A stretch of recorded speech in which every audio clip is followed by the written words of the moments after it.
I had been playing professional rugby for over 10 years and I'd had quite a few injuries, so I knew that I would probably start having to transition out of the sport. I didn't feel that, I was ready to just go from playing to straight into something else. I felt I needed a period to upskill, primarily to make myself feel more confident in what I was going to go at next. I didn't know exactly what I was going to do, but I felt that the Masters in UL was something that facilitated that for me really, really well. My name is Jerry Flannery. I studied in the University of Limerick in the Masters in Sports Performance, doing a postgraduate in 2012, and I'm currently working as a professional coach in the Premiership in England.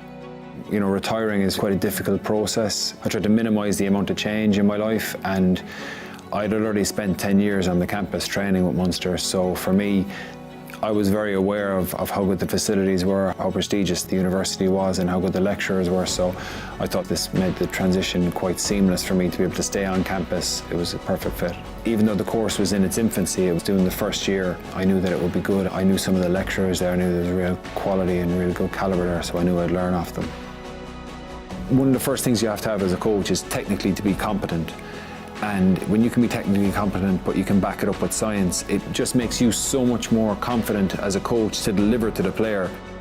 The main thing for the players is that they feel good and that they trust you and that they feel empowered. But for you as a coach to be able to deliver it with real conviction, to know that science is backing this up, this isn't like something that I just felt, and you feel you have that behind you, you can coach with a lot more conviction, and that just translates into hopefully, better performances from your players. I was starting off into a new career. You're always going to feel a little bit of imposter syndrome because you're starting off on something new, and your competence is probably at the lowest level it's going to be. But having a professional qualification, it gives you a little bit of rigor behind your work processes. It helps you with a lot of practical stuff that you can go and apply straight away. So it gave me a really good foundation for kicking on in the next step of my life.